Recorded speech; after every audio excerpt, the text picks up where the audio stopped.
Hello, hello, welcome back. And today we're talking about relationship lessons women learn too late. And these are things that everyone wishes they would have known when they were young. I mean, I've gotten some of these from people who are like at the end of their life and they're just like, I wish I knew this earlier. Like what I would have given to know this when I was young. There's been books I read on like the things to know before you die. And it was this pastor who was interviewing all these people from all these faiths and everything, and even atheists and like all these people of things that they wished they would have known when they were young.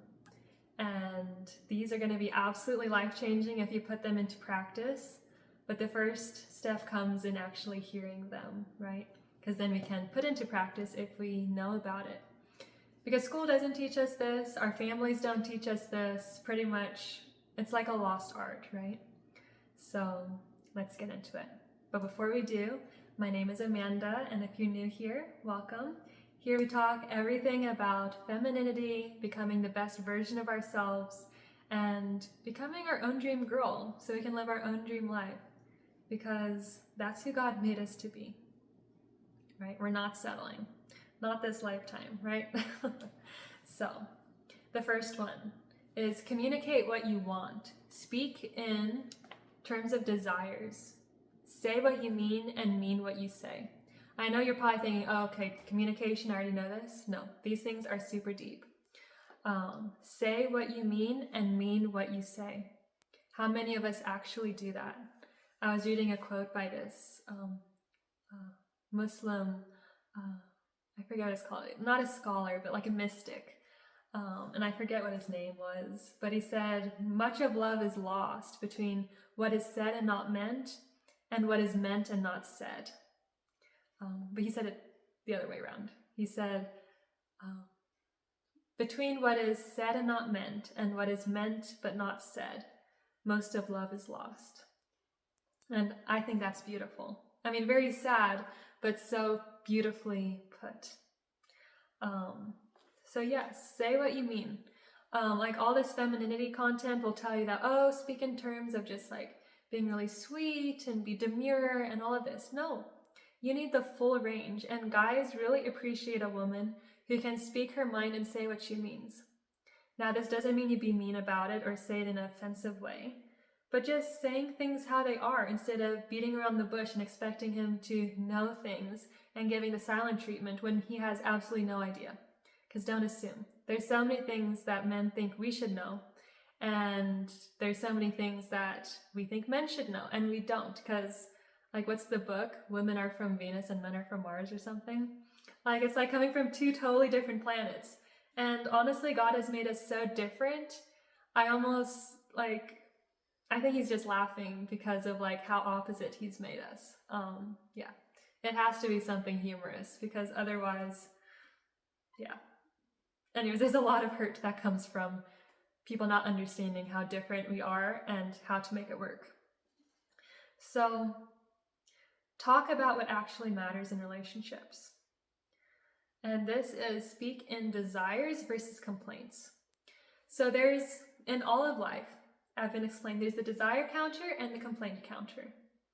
And all the solutions and love and money and goodness and everything is being dished out at the desire counter.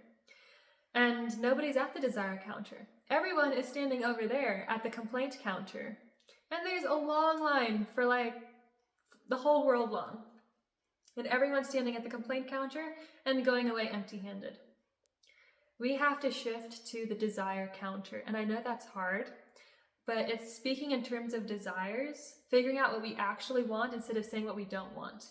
I heard Dean Graziosi talk about this when I was 17, and he was saying that most of us, we know what we don't want. We're like, I hate it when a relationship is this way. I don't like it when men do this. I don't like it when my family does this. I don't want this in my life. I don't want my 9 to 5. Like all this stuff, we know what we don't want, right? And I said, that's like driving on a road and trying to avoid all the potholes and just looking at the road and avoiding potholes, but not having any idea where the final destination is. And that's how most people live their life. And I want you to get really present and think about this of what are your desires? Like, actually. Like, what is the end goal product of what you want in your life? And this takes a little bit of time to sit down and reflect on. But now that we're at the new year, this is a really, really good time to do that. Really good time, okay? Because you need to know where you're going. What do you want? What do you actually desire in somebody else? What do you want? And that's the other thing. People hate to be complained about, or complained to, or getting criticized. No one likes it, and you don't really want to change. But if someone gives you like a desire, like, hey, I love it when you do this, then you're like, oh, I'll do that more, right? It comes across way better. So speak in terms of desires versus complaints, and see if the results you get change. And then say and speak using feelings. Use I statements versus you statements. Instead of being like, you did this and you make me feel this way and all this is your fault, and pointing all these fingers. Well, first of all, like my family says, realize all the fingers pointed back at you. But no one likes that, and no one wants to change. It makes them defensive and puts them on their worst behavior because now they're having to defend themselves. But if you speak in terms of I statements and be really vulnerable, they want to come help you. So if you're like, I feel really hurt right now, I feel so sad, my heart is just, it feels like it's broken, it just hurts. And don't make it the other person's fault. Make it about you, what you're feeling. Then they want to come and help you and help put you back together.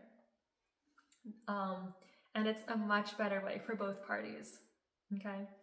So this is a really big one, and this one works, okay? I use it all the time.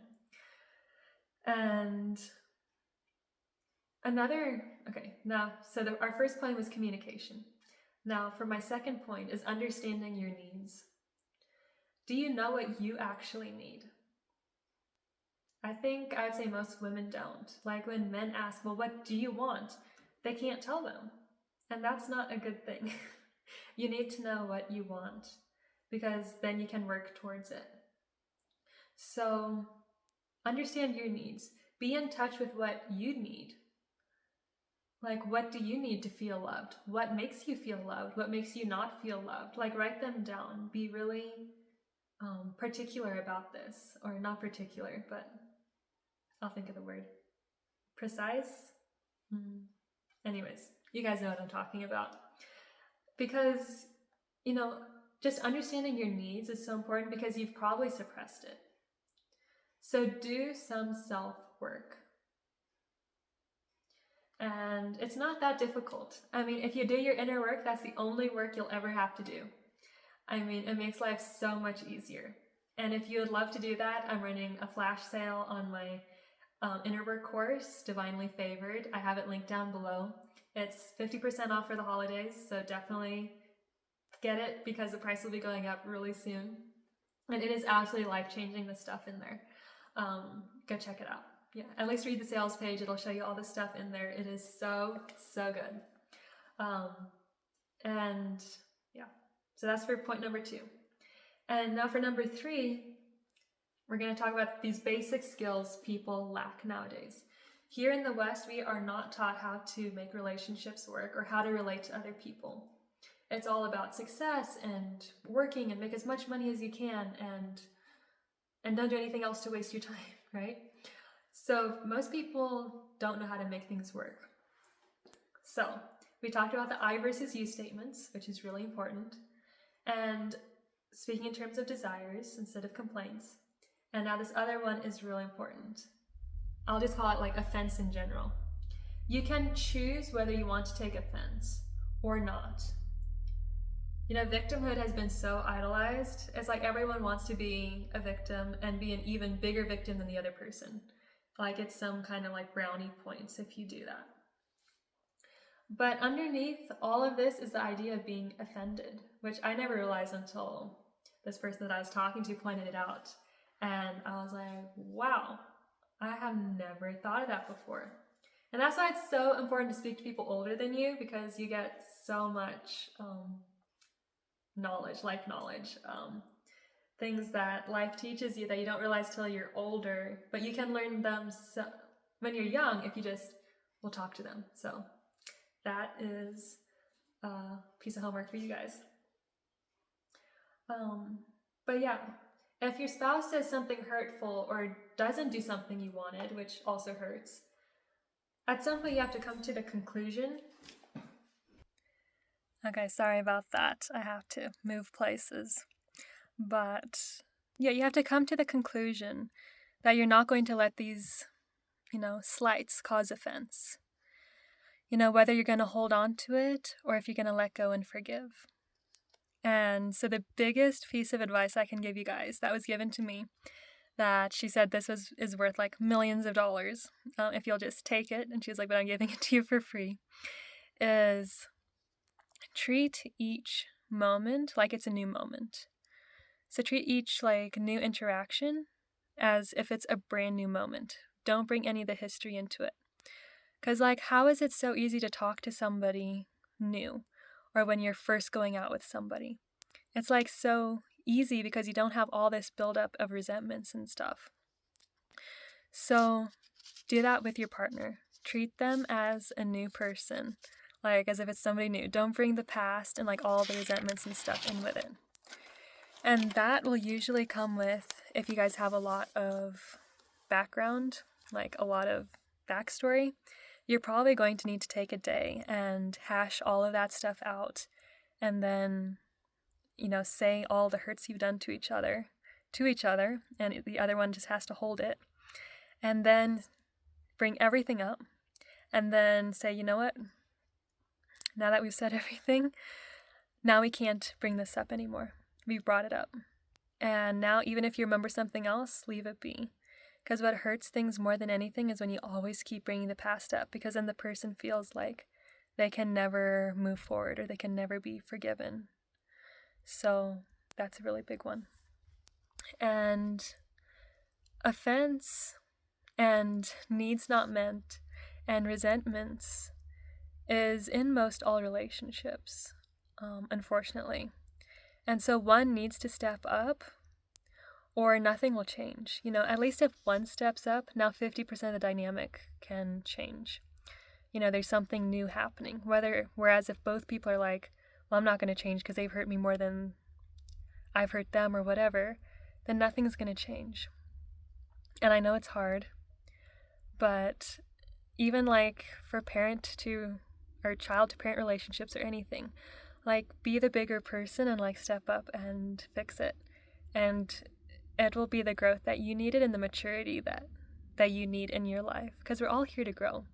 The reason we were put on this earth is to grow. So grow, let yourself grow. Choose not to let offenses take root in your heart. Okay, another one. Do more compliments than negatives. So do more deposits into your love account than withdrawals. And it usually takes 10 to 16 times more positive things per one negative thing, because a negative thing hurts so much. So make sure you are giving compliments, loving the other person, doing things like you acted in the beginning. Because if everyone acted like they did in the beginning, a relationship wouldn't have an end, right? I think that's something Tony Robbins says. But yeah, have frequent communication. Have regular time to communicate, daily or weekly, to get current. Set aside time to do that, to just say what's on your mind and what was hurting you, the negatives and the positives, say the things that you notice that you forgot to say in the moment. Set aside the time. This is a skill. You need to cultivate. And as with any skill, it just takes cultivation. So that's a really good one. It is a vulnerable one, but it will change things, because communication is everything. You can't just expect the other person to know. Someone once said, my real estate teacher said, never assume. She's assuming makes an ASS out of you and me. And that's in the word ASSUME, right? Assume. So remember that. And then be present in the moment. Practice mindfulness. Like when something good happens, notice it and say it in the moment. Point it out and recognize it. And when something hurts, point it out and recognize it by saying, ouch, that hurt me. This is really vulnerable, but it will change things. And this is something I'm working on. I can do the positive one really good. I'm still working on, saying things when they hurt in the moment. But this will help so much instead of, getting mad at the other person and criticizing them. Instead, using these skills, they will change the whole dynamic. And, these are all super basic, but you'll just have to be humble. I know it has taken me to humble myself to put these into practice because it's simple, but it's kind of hard. And then the last one I'll say, P.S. Listen to understand rather than to respond, okay? Because if you're just constantly thinking in an argument what you're going to say next, the other person is not going to feel heard. They're going to know that you're not actually understanding them. And what we all want is to be understood. And things just escalate when each other think that they're not understanding each other, right? That they're not being understood. So, when you listen to understand, you don't hold on to the exact words and hold them to it. You give the benefit of the doubt. You see past the words and get to the heart. Okay? And that's what love does, right? If you want the definition of love, look in 1 Corinthians 13. Love is patient, love is kind. Love is not easily angered, seeks not her own, is not easily provoked, thinks no evil. Does not delight in wrongdoing, but delights in the truth. All those wonderful things. That is what love is. It's a duty and it's an action. And the feeling comes from that. So I hope that helped you guys. Definitely write down the one that stood out most to you. Comment that down below. And check out my course, Divinely Favored, while it's still on the flash sale. And yeah, like this video, share it, subscribe, and I'll see you in the next one. Bye.